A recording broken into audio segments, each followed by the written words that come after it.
tukaba duhaye mpore abavandimwe n'inshuti n'abana basizwe n'iyi miryango. Ntabwo biba byoroshye gutandukana n'umubyeyi, ariko kandi abantu barabyihanganira kuko niyo nzira ya buri wese.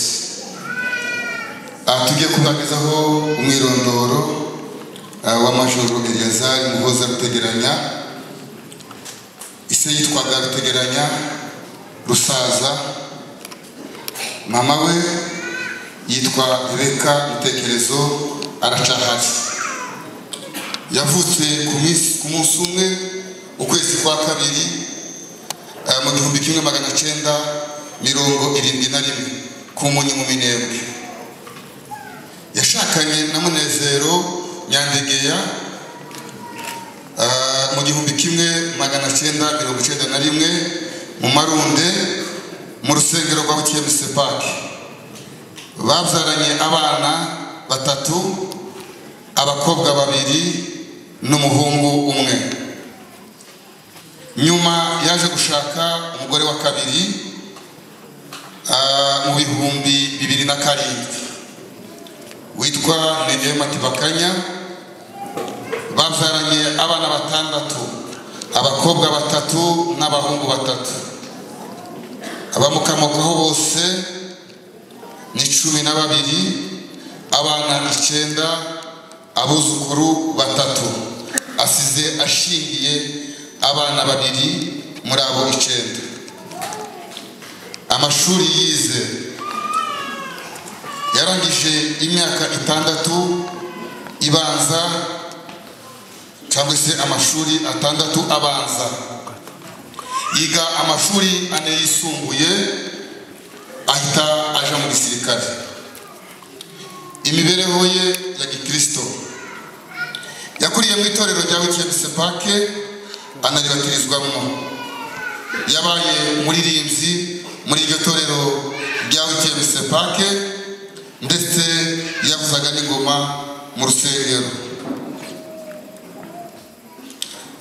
Ndetse mu gihe yazaga mu biruhuko by'akazi, iyo ngoma yarayivuzaga n'ubundi mu itorero. Ariko nyuma yaho yaje gusubira inyuma mu by'agakiza, maze ejo bundi mu minsi ye ya nyuma yagiriwe amahirwe, agira iherezo ryiza, kuko se rero aciye umugani urusha undi amahirwe akamurusha iherezo ryiza, abasha kwitunganya arangiza urugendo rwe neza. Iyi mirimo yakoze, yabayeho umuhinzi n'umworozi mu gihe gitoya. Indi mirimo yayikomereje mu gisirikare kuva mu 1993 kugeza mu 2025. Igisirikare yarakimazemo imyaka 32, yakoreye ahantu hatandukanye, kandi yakoze imirimo myinshi ndetse no mu bihugu bitandukanye. Yabaye intwari mu kazi ke yakoze kugeza ku munota we wa nyuma yarangije mu kazi ke. Imirimo yakoze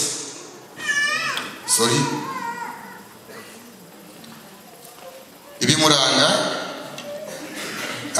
ibyamuranze mu buzima bwiwe, yari umuntu witonda, ukunda abantu, uganira neza, ndetse akunda gusetsa abantu cyane. Yari umuntu utaragiranaga ikibazo n'undi muntu uwo ari we wese, yaba muto cyangwa umukuru. Yagandukiraga umuryango mu bintu byose, inka zose bamukira n'ibitoro by'umuryango yarabitangaga, ndetse hari n'inka nyinshi yagabye. Yabaye intwari idasanzwe mu za gisirikare kugeza aho arangije afite ipeti rya majoro.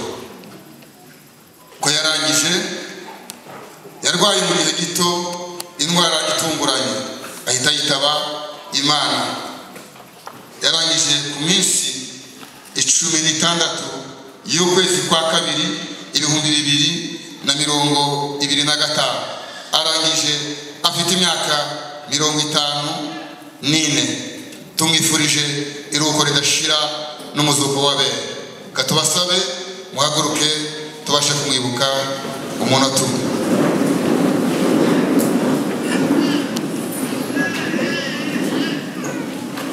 Murakoze cyane, Imana ibahe umugisha.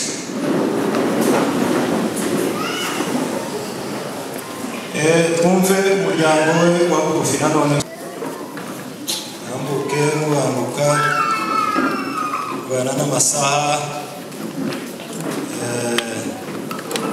ya minota yambuka yumvise nanone sabe y'umukecuru utambuka. Haleluya.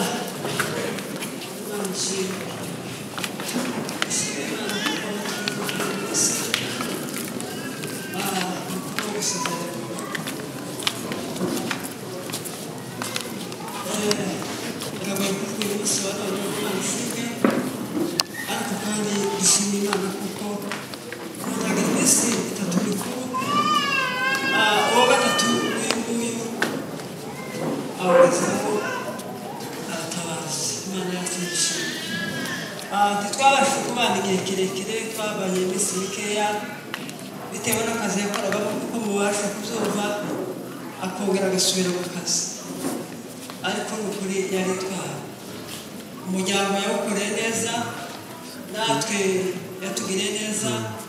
Ibibazo by'urugo yabikemuraga muri gahunda yabyo, ibibazo by'umuryango avukamo yabakoreye neza. Imana ishimwe. Kuko bavuye kubivuga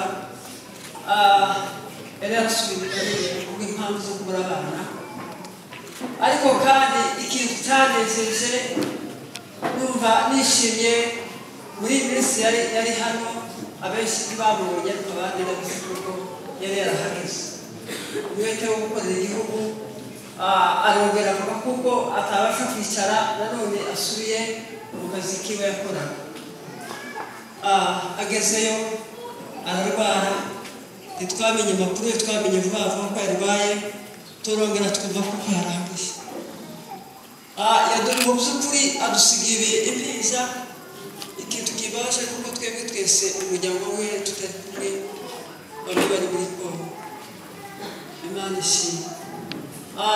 Icyanejeje umutima wanjye numva uguwe neza nuko yagize iherezo ryiza, yabashije gutunganya ubugingo bwiwe. Tuba turishimye kuko tuzamusanga mu bwami bw'Imana. Haleluya. Imana yacu turishimye. Ubundi kandi nshimira Imana kuko umuryango wa bugufi mwatugiriye neza. Rero tubiye umuryango mugari baradusuye mwese, abaturanyi mwaradusuye, mwadufashe ku mugongo mukimara kumva inkuru, mwaje mwiruka muza kutwihanganisha. Itorero, amatorero yose handi Cyaka mwatugiriye neza. Imana ibahugishe. Ubundi nshimira umuryango wa bugufi, abari hirya abari kure, mwadukoreye ikiriyo, mutugiriye neza umunsi mukuru. Bene date abapfuye amaboko yabo bagukora ibintu, muzababwire uko twabashimiye. Mwagize neza ukuri, mwakoze ibintu bidashikirwa, mutugiriye umunsi mukuru. Uyu Eleyazari n'umukurikira aracyafite mama we. Urupfu rwe ntabwo rwadutunguye. Mama arashaje.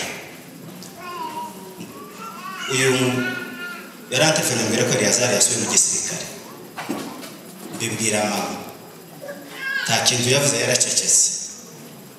Hagize iminsi itari myinshi abwira madame ngo yarayarose Eleyazari yitabye Imana. Madame arabimbwira, bagenda bamukurota n'ibisanzwe, buri muntu wese ararota. Hongeye hegereje iminsi nyine batubwiye yuko yitabye Imana, arongera abwira madame umuntu yaraye amutelefone umubwira yuko Eleyazari yitabye Imana. Madame aramubwira ati kugira telefone, aricecekera. Madame arabimbwira, twicaye muri salo ndamubaza ndetse kugira telefone araceceka. Numva ko urupfu rwe ntabwo rwadutunguye, ariko nguko barangije kubivuga ikintu cyadukomeje ni uko Eleyazari yabonye umwanya wo kwitunganya.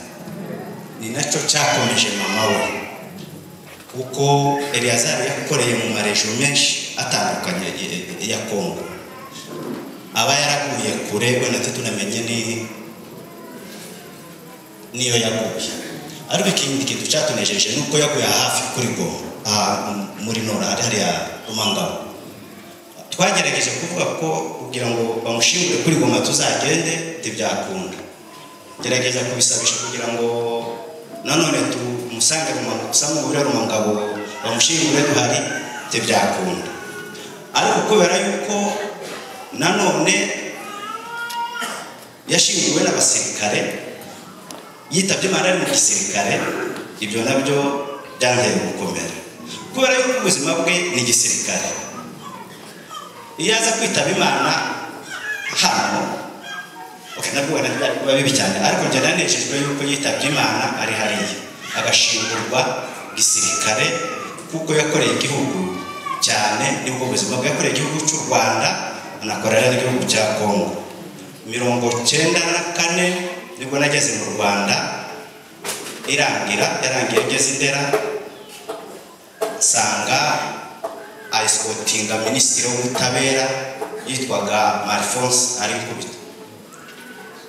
Urumva ko yakoreye igihugu cy'u Rwanda akorera n'igihugu cya Kongo. Niyo mpamvu kuba kwe mu gisirikare nabyo byaduhumurije n'agashingurwa gisirikare. Ikindi maze kugera hano nabwo byarankomeje nyine, sanze uyu muntu uri hehe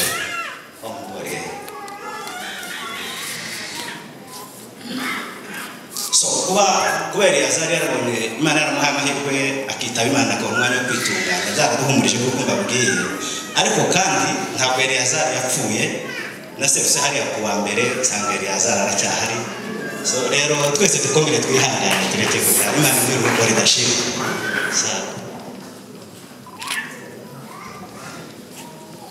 Murakoze cyane, ariko nabiri aravuga ati muziza n'umube tugomba gushima Imana. Nshimiye Imana kuko duhagaze kuri uyu munsi wa none, umunsi mukuru wa Papa. Ariko mbere ya byose kugaragara icyo mvuga, baje gushimira abantu bose babasha kudufata ku mugongo. Nshimiye protokole yose yabasha kwitanga, ni akazi kavunye karuhije umuntu wenyine atabasha gukora. Nshimiye abantu bose babasha gukora mu mifuka yabo, nshimiye abantu bose babasha kudukomeza, namwe mwese muri aho ngaho mwabasha kuza ku munsi mukuru wa turabashimiye. Nshimiye abantu bose bitanze kuri uyu mubabaro twagize, baradukomeza. Imana yo mu ijuru ibambere umugisha. Nje sifite icyo nubaha, ariko Imana yo mu ijuru ibambere umugisha. Ikindi kintu nshimiye Imana kuko yahaye data iherezo ryiza. Nzanibuka ngira umukobwa twatugiye gusenga, umukobwa umwe aramubwira ngo se Papa Jolie tugusengere, ngo hoya ngo uribirize ipfukamira. Nshimiye Imana kuko data yabonye iherezo ryiza akitunganya. Imana yo mu ijuru ishimwe. Ikindi kintu nshimiyeho sindondogora cyane kubera amasaha. Nshimiye Imana kuko nagiye kureba data Bukavu, aranyemerera turazana tugera hano hantu. Nuko ko Imana igihe twaje turi mu nzira numvaga nk'umuntu utwaye igihugu. Umuyobozi iyo yatambutse, iyo abaye umuyobozi wo kuyobora igihugu aza yumva ibyishimo. Naje numvaga nikandagira, numvaga mfite ibyishimo byinshi. Kugeze nta nubwo nari mfite kubera inzira twaciyemo, kubera ibyishimo nari mfite. Twaraje tugera ngaha, ndeba ukuntu abonye abana banje, ndeba ukuntu abonye abana yarahebutse barumuna banje, numva ibyishimo byinshi. Narazamukaga ngiye mu kazi, nkumva no gucuruza sinacuruzaga. Niba uko data ari mu rugo kumva ibyishimo birandenze. Ikindi kintu nshimiraho cyane, data yari yarabuze abana, yaje kunkurikiza batinze. Ariko kuba data yitabye Imana asigaye barumuna banje bamwe baribwa nyanze byabasha gushoboka kugira ngo twese tube turi aha ngaha nibyo byari byiza nabyo byari ibyifuzo byacu tuzabasha gukunda ariko kuba yaransigaye barumuna banje basaza banje numvise umutima wanje ukomeye wanasifiwe nuko ko Imana ifite ibyishimo byinshi kuba datarabonye iherezo ryiza napfuye kubaza bambwiye kuko yarangije ijambo nabaje nazo siko yabonye umwanya wo kuvuga barambwira ati data yabuze yitunganije shima Imana kuko data asize umuryango umwana mucya kandi data yabanaga n'abantu neza data yari intwari data yafashije umuryango data bamuciraga inka akayitanga kandi ari mu mahanga bapfa kumuhamagara ati babonye bagucireka data akayitanga data ntabwo yaragararanze data yari imfura data yarakoraga data yakundaga abana biwe yari inshuti yanje cyane twaraganiraga akambwira ati nije muhungu mukuru afite ngo tubanze tuje inama tukaje inama akangendesha n'inama akamubwira ati nyine data ni wowe mfite ni wowe nsigaranye mukuru ubu ngubu enyemerera wicara ahantu hamwe tubanze umfashe turera bano bana ariko ntibyamukunde ntiyanabyemrewe yarambwira ati ntiyabasha kwicara ahantu reka aje gutabara ubwoko nico gihe data yagiye namuhamagara amaze kugenda yarambwira ati yagize nabi ariko nimpumure ngo turi kumwe ariko siko Imana yabishatse ariko icyankomeje cyane nuko data yarangije neza tumwifurije umuzuko we Eleyazari yarangije ari umukiranutsi aritunganya kuva mu buto bwa Eleyazari yari yaramenye Imana akorera Imana kandi yageraga amahoro kandi akumvira ni nayo mpamvu mu munota wa nyuma yitunganije yuko yari yaramenye Imana bituma yitunganya aje mu bwami bw'ijuru Imana nishimye umugo n'acyagisamba cyabambwe na Yesu ku musaraba cyakijwe mu munota wa nyuma kubera imvugo nziza arihana yiyemeza ibyaha aje mu bwami bw'ijuru Imana nishimye Eleyazari nawe twishimiye Imana yuko yagize iherezo ryiza uyu muvandimwe yari umuherezi yari afite bakuru be benshi baragiye abandi baracari ariko nawe yaragiye uyu mwanya wiwe Imana yari yateguje yuko ari azagenda akoze iriya mirimo kandi azagenda muri kino gihe Eleyazari hari igihe yari yaraguze abana tukavuga ngo Eleyazari aracitse ibyo ngibyo bifata igihe kirekire ariko dushimira Imana yuko nubwo Eleyazari atakiriho ariko yasize ba Eleyazari benshi ubundi kandi Eleyazari yumviraga umuryango yari umuntu w'amahoro nta muntu bagiranaga ijambo ibyo bamutegeka byose yarabikora yabereye umuryango umuntu mwiza yabereye umuryango ibyishimo natwe atubera ibyishimo ni nayo mpamvu tutazoreka kureba urugo rwa Eleyazari umuryango uzakomeza ube hafi taco umuryango uzabura abasigaye kugira ngo batunganye ibidatunganye abasigaye nibo bazomenya uko urugo ruzahaba n'ubu dufite umuyobozi wacu araje kubagezaho amajambo uko umuryango wategetse abasigaye twaba twifurije umuzuko wabera amen. Turashima Imana nasanze hano hari itegeko kandi ko ni ryiza hariya tuba hakurya twebwe turi mu gihugu kigendera ku mategeko kandi kuyubahiriza ni byiza abarangije kuvuga turabashimiye ariko kandi turagana namwe tubashimiye turabashimira bivuye ku mutima ndatekereza ko bamaze kuvuga ngo kuko mwene data yitavye Imana nimwe mwabaye hafi y'urugo rwiwe kuba famiye ya bugufi ndetse n'abatuye aha mwese abagize hariya Imana ibahezemugisha titwarondora ngo tuvuge uyu n'uyu cyangwa uyu ariko uwahageze wese akavuga amagambo meza y'ihumure kuri uyu muryango wacu Imana ibahezemugisha turabashimiye pe turabashimiye nasanze munafite n'umuco mwiza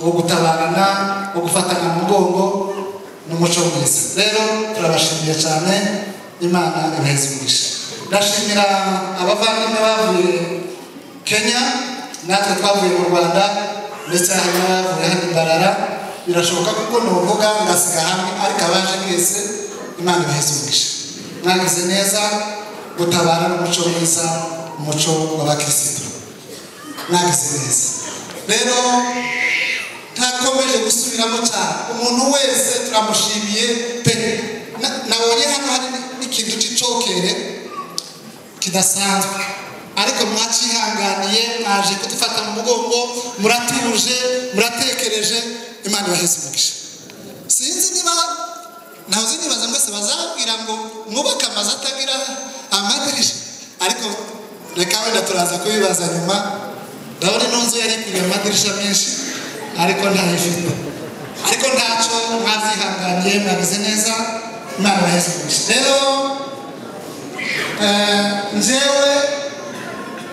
njyewe twari dusa n'abandi niba wenda yarandutaho ndatekereza ko yobara amezi abari bakuru bacu bombi ariko mwene data twaratungana ndashima Imana kuko twabanye tukabana neza urabona iyo abantu bangana muza mu ubuzima bwiwe rwose ataraja muri iyo mirimo twari tubuzi 100%. Twabanye neza kandi yari umugabo w'ishaka unabambitse n'icyo batavuze yari umugabo ugororotse mwiza wenda kubamubonye ejo bundi yarasa naho amaze no gucuya ariko muzukuri yari umugabo mwiza muremure ndetse yasumbaga abene data natwe twese yadusumbaga rero twabanye neza icyo gihe kandi Imana yakoze umurimo ukomeye ndatinze rero ndashaka kuvuga n'amagambo agera nko kuri abiri kugira ngo nsoze murabona mwene data asize urugo kandi rugifite abana batoya bakeneye kuba bakomeza kuba hafi yabo kugira ngo babuze umwirondoro nanone niwe umuryango wagenye ko aba babyeyi basigaye ko ariwe uzareba ari Munezero ndetse na Neema uri Buniya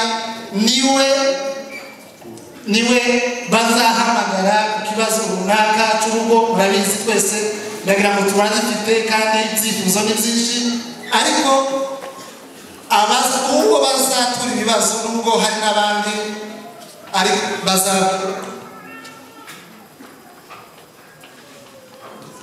babashe kumva sinzi niba bacanga akazi muri tukavuga iyo jambo ritoya wenda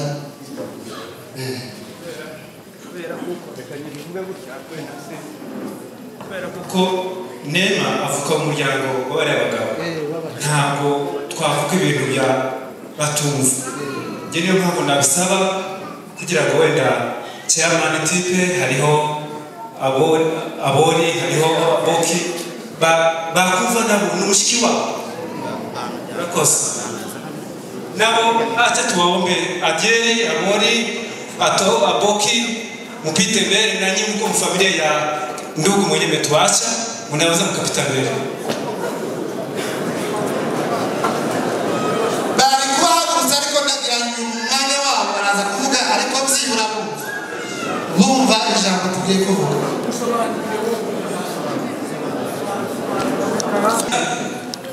twari dutekereje twaricaye n'umuryango tumekaa kama jamaa turavuga ngo nanone bana bagomba kureberera hao watoto ni watoto wenyewe wanastahili kuangaliliwa rero twatekereje mukuru wacu Mufinda utahari tuna mkubwa yetu mwenyeko nchi ya Rwanda Butare niwe aba babyeyi bazatura ibibazo by'urugo wazazi ndio wenyewe wataambia mashida zao kugira ngo uwo Mufinda azabikenure ndio mwenye atakuwa karibu yao kusudi awasaidie mashida zao ibizazana ni kwaziyambaza Manuel kitu chenye kitamshinda atasaidiana na Manuel ariko kandi kizabanira turahari n'umuryango na kama kuko kitu kingine kenye kitawashinda jamaa iko watasaidiana numva wenda ibyo birumvikanye nadhani yale yanasikirikana mzuri kandi nanone twabonye runo rugo rwacu rugifite abana batoya na tumeona hii jamaa yetu ngani watoto wadogo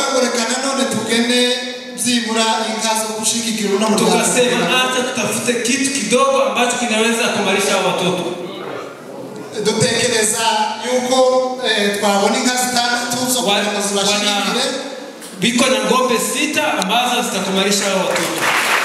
Rero ndumva ni twebwe n'ubundi tuzazikurikirana tukazishitsa.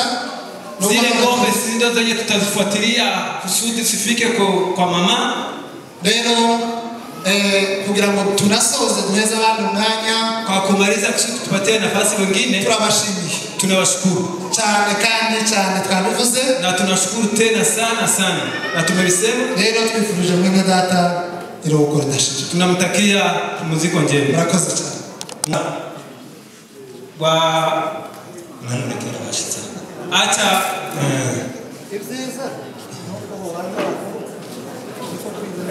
baba singa none gutambuka kugirango acha tuombe baba Mungu yao wapite mbele n'aba bandi muhagarare na nyinyi mtaendelea kusimama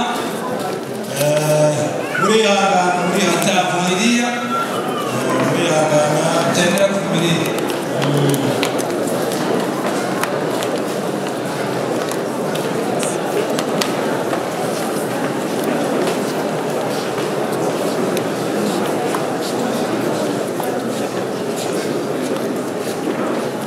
kananone umve baserukwe nanone ba umuryango wasinga nanone banze acha tume tutasikia mtu mmoja kwa familia ya Wasinga, mtu mmoja ataongea na tukurikize na nyuma tutaongelea kwa jamaa hii undi muntu na mwingine mtu mmoja.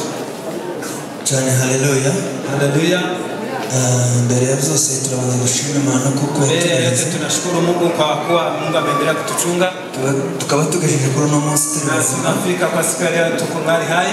Dutanga pole ku miryango yose yagize kifariji majamaa zote ambazo zimepoteza watu. Mbere ndabashimira Imana ko nasanze ababishwa banje na mushiki wanje bose bakomeye.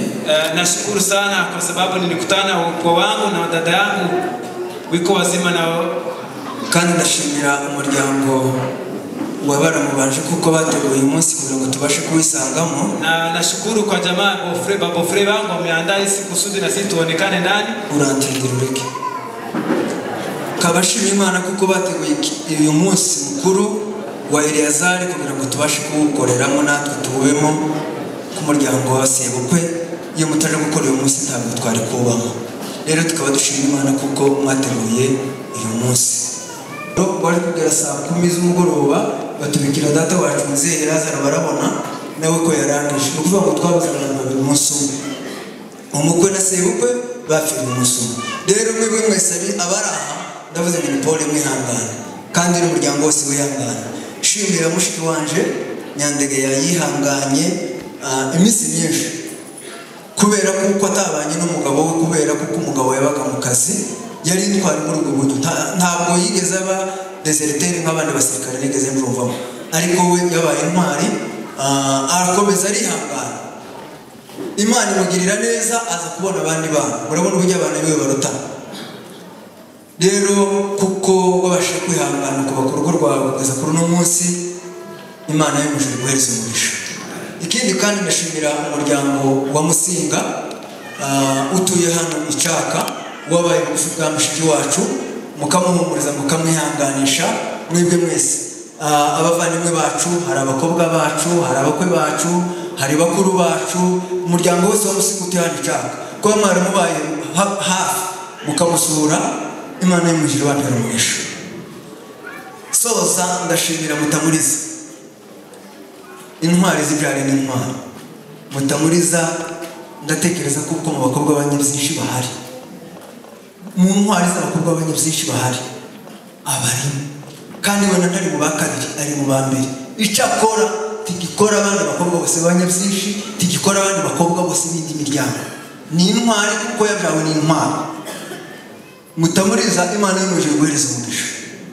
Isonde yapfuye yasinziriye kandi yagusize.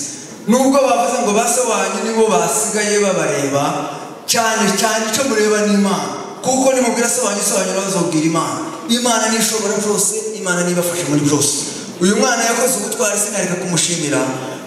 Impamvu numushimira cyane n'inyana yafashe igitekerezo cyo kuva hano akaje gukaba akaje kushaka ukuntu se aza nabitekereje bamaze kuvuga ko se yitabye Imana ndavuga ngo se ko mushiki wanje yaragize imisi cyaka ariho atuye buriya abanyamurenge ko bagira amagambo umunsi yopfa akagwa ku musozi umugabo ataje hari icyaka ntibazavuga ngo cyari gipindi nta mugabo yagira ariko Imana yo mw'ijuru igira gahunda yayo k'Imana iragenda iramuzana umushitsi hano ndatekereza ko besha Imana umuntu ni umugabo mwiza muremure witonze w'intwari ubashe kubafasha kugera abo bana kandi ikibazo muzohamagare ba nyokuru muzoduhamagare nubwo abantu batawanyitse mu bihugu byinshi ariko ntabwo tuzabibagirwa kuko murabishwa bacu ahasigaye iso yapfuye nk'intwari tukaba tubifurije iruhuko ryiza.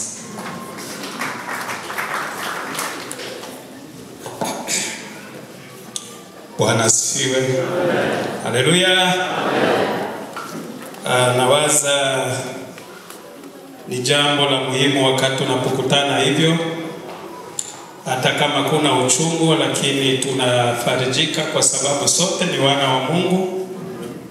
Nimesimama nikiyatangulia kuleta pole kwa jamaa kubwa kufiriwa watu watatu, na ushuhuda zozote zinayokubaliwa katika kanisa kama hili. Mimi mwenye nachukua kipindi hiki cha ngambo ya mshichana wetu Neema. Mimi ni baba yake mdogo, yani baba yake anaitwa Stefano Ageri. Majina zetu zenye zinakuwaka za kuongezewa pale gisi mnazijua, na hapa kuna jamaa lingine lenye niko nalo, kuna wandugu na kuna nasema yani kwa ajili ya msichana Neema, na kuna wadada yake wadogo. Cha kwanza tunaleta pole sana kwa uchungu, hata kama sisi wa jamaa wazazi wa msichana Neema tulisikitika sana, walie Kongo na wanayokuwa katika chaka tu, tulipopata habari ya msiba kwa mko wetu. Hatungeliweza kufanya tofauti nyingine na yale yenye Mungu ametayarisha, na vivyo hivyo tulikuwa tukiongea na wale ndugu wapendwa kwa Bunia, walikuwa ndani ya kilio kikubwa sana, na waliweza kutayarisha na muda katimia. Amewacha jamaa na huyu msichana. Kitu chenye tulikuwa tunasika kama familia kwa sauti ya ndugu, ngeliomba kukumbuka ile jamaa la watoto, kwa sababu watoto wasie hudumiwa na wazazi mara kwa mara hawataweza kufahamu wazazi wao. Lakini nilikuwa nikifuatilia hapa, kuna wenye wanabaki kama responsable ya kuchungulia mafamilia. Atuka tutasi Mungu aweze kuwaongoza ndani ya kikundi cha jamaa wenye mnawachagua, waweze kutamani muda wa kuonana na wale watoto, wasikie wana huru, kwa sababu wameachishwa na mzazi baba. Ingawa hata mmoja atakayeonekana, watasikia wanafarijika sana kimoyo. Pole sana jamaa yangu, naweza kama kusema yameisia pale, yani bonpere ya marehemu. Nina bofre yake, nitamupa vile muda kidogo aweze kuongea tena mbele yenu. Asante. Familia na furaha, pole. Familia na furaha, jambo. Familia na furaha, jambo. Kwa nini nimesema familia na furaha? Hapa tuko kwenye furaha. Wengine hawahudhurii kama sisi tunahudhuria hapo. Sisi tunapata nafasi pa kuikaa, wengine hawana makao pa kuikaa. Lakini Mwenyezi Mungu ametupatia sisi mahali tuweze kulia, tuweze kuchangana na wenzetu. Kusikia neno la Mungu ni kitu kile cha muhimu sana. Na furahi sana, na shukuru kanisa hili kwa kutupa nafasi. Mungu awabariki. Na kazi la kanisa ndilo hili. Na la pili ni kuangalilia wajane na wayatima. na mesikia hapa kintu walitangulia kusema wanangalilia kweli wajane na wayatima. Mungu awabariki. Kusimama kwetu hapa ni kushukuru Mungu kwa yale alifanyizia Bofu Aliazari. Niliishi naye miezi michache tu. Nilikuwa nikingali na hamu ya Papa Aliazari. Tulikuwa tunaongea mengi na Papa Aliazari. Kimoja tu Papa Aliazari aliniambia, Bofu, siwezi kufa kama raia. Mimi nitakufa kama mwanajeshi. Na yale ndiyo yatamuka na yale ndiyo yaliyofanyika. Kenye kinafurahisha, amekufa amejitambuliza kwenye mzazi wake mkubwa. Alijitambulisha kujua kwenye ataenda. Aliomba Mungu amsamehe, familia zimsamehe, mandugu zimsamehe. Nashukuru Wanyakeshi. Mungu awabariki. Wanyakeshi ulipenda dada yetu. Kwa mwaka ambaye ulisikia 2007 ndio marehemu Aliazari alioa dada yetu. Lakini tulikuwa hatuyapata hata shida moja ambayo iliwaleta kwetu. Kusema Aliazari alikuwa anatumia kidogo, lakini hakuwa na guza bibi hata kusema anapiganisha bibi yake. Tunashukuru hayo. Na napongeza pia mama Jolie. Mungu akupe baraka mama yangu. Huko mama mzazi wa kudumu na huko mama mzazi wa kweli unaweza chunga na hawa watoto tawachunga. Na una msichana wako Jolie ni mkijana sio msichana. Wewe unamuona physical ni kijana ni msichana lakini ni kijana. Mwenye analea wa ndugu yake, anachunga wa ndugu yake na Jolie pamoja na wewe tutakamatishana hawa watoto. Angalau Aliazari aliacha watoto na aliacha sisi watoto pia. Ndani ya watu wenye Aliazari aliacha ni marafiki yake. Huko rafiki yake mmoja mtanibali acha nimramushi. Napenda nimramushi, kaka yuko hapa anaweza kuja hapa kidogo. Huyu mtu ndio mwenye alinitanguliza kuniambia huko Bofu yako anaishi kula na wao dada yako. Nilikuwa simjui. Karibu dada, papa yangu. Huyu papa ni rafiki yangu sana. Na ndio mwenye alinitanguliza kuniambia huko Bofu yako anaishi kule ni mjesi. Nilikuwa simjui Aliazari. Papa aliniambia tu huko dada yako aliolewa kwa Jesse. Huyu ndio mwenye alinitanguliza. Nyuma ya huyu nikaona Jolie akahama karutia mahali. Nilimpokea na furaha sana. Nilisikia ni mwipwa yangu. Nilisikia jinsi Neema amezaa watoto huko, maana yake na Jolie alimzaa. Kuna wakati nilikuta Jolie anasomea kwa Neema, na kwa hayo nahitaji Jolie akuje huko envelope kidogo yetu tutayarisha. Acha tutamkabidhi Jolie, yeye ndio hata yuko msichana na ndio mkubwa yao, tutakabidhi wenzake. Mungu awabariki.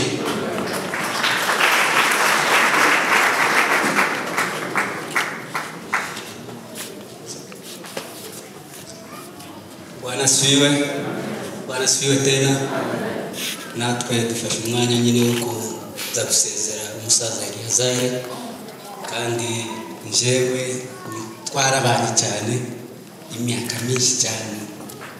N'ubu twaje kwibuka twarabanye imyaka myinshi cyane. Aliazari yari umwana mwiza, itoze kabisa, umwana w'imico. Imyaka yose twarabanye ko Imana umubwiriko bwiza. Amasaha aradushiranye, abantu bari bakeneye kuvuga. Sinzi twari dusigaranye abantu babiri. Nirangira murangiza. Murakoze kuduha umwanya nubwo nyine umwanya wadushiranye, ariko abagabo niwe kabigira hino muze begerane kurya jambo yashize. Rero turashima Imana kuko tubonye uyu mwanya mutoya wo kubaho kuvuga gutwara nyine bw'umwana wacu. Uyu muntu namumenye muri 1996 ubwo nageze mu Rwanda, asanga ari umusirikare.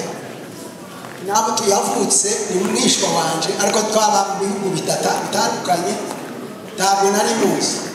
Ariko tugeze mu Rwanda usangana na murumuna nawe na mukuru w'uraha uvuye aho nyine baratwegera twabaga ku musozi wa Kimisagara rero ndamumenya twahuraga n'ubwo yabaga ari umusirikare ari mu murongo wabo yakubona akakwegera akakuvugisha ni umuntu witondaga cyane kandi w'imico myinshi iryo jambo rishimiye mu Imana kuko twamumenye icyogeye cya kabiri ejo bundi uriya mwana bavuye guhagurutsa akora iby'igitangaza twaherukanye icyo gihe muri 96 nasuye kumubona kandi ejo bundi ahangaha ubwo 96 ngo yatabaye agenda muri Kongo nasuye kumubona hano musanga naraza arambwira ati naragarutse ndi hano kandi yarabaye umusaza icyo gihe namusize ari umusore mwiza ugororotse kurya bamuvuze habaye ejo bundi ya mukobwa aragenda muza mubonye numva ndishimye cyane kandi mubona turi mu kaga nari nafushije nyirarume ungurikira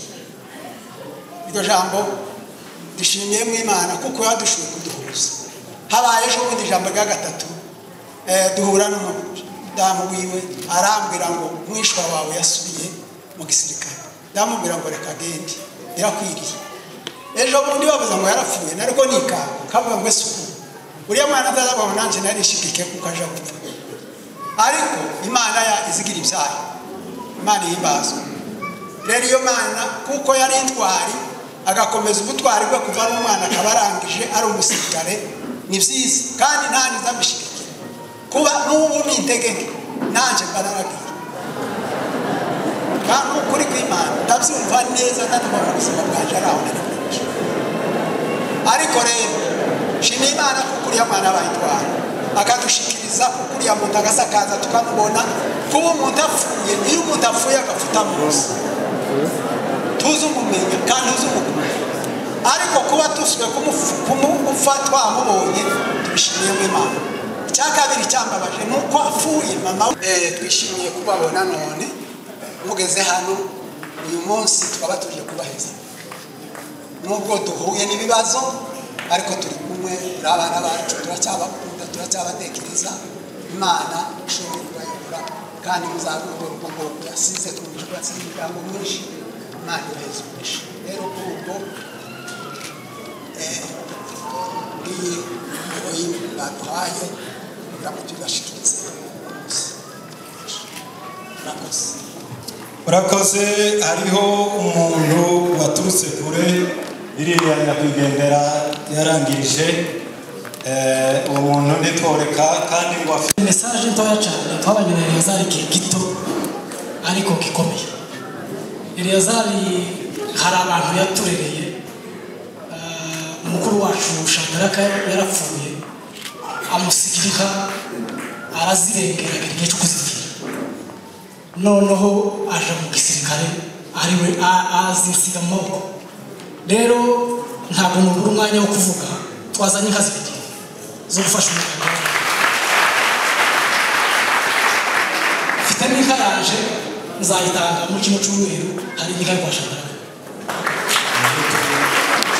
kuba nyine tugeze hano kuza guhumuriza aba bana jewe nabazavuga ngo niwe manana niwe dusigaranye kuko muzehe yari yarangije ndavuga ngo Eliyazari niwe tuzobana kuko bari bahari banderera abana imfubyi zasigaye ariwe twari dufatikanyije ariko Imana siko yabonye izijana uwikeneye ariko dushimiye Imana kuko yitunganije akabagiye neza tukazamusanga mu bwami bw'Imana tukazabasanga kuko nyine Imana yabahamagaye Imana ishimwe ahasigaye abanyabyinshi ndabashimiye kuko mwafatiye abana n'ubundi mugume mubafate abanyabyinshi ni abantu beza natwe niho dukomoka mu banyabyinshi n'abakazana banje ni abanyabyinshi twese turi abanyabyinshi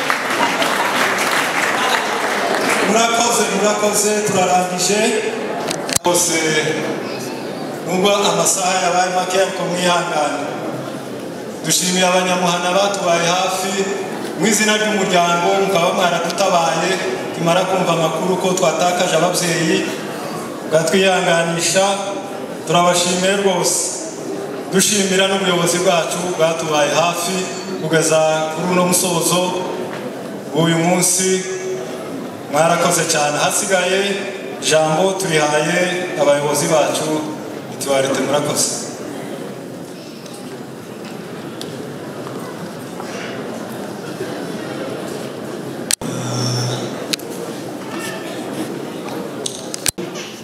mujya mutegura ibintu neza, muteguza abantu hanyuma babashije kuba ahantu aho bagiriwe heza. Ni byiza bijyanye no gufatikanya muri ubu buzima turimo, bijyanye n'imisanzu ntabwo imyaka y'icyaka cyangwa se tugiye kuri cyaka. Imana y'umwijima n'umugisha gukora ibikorwa neza.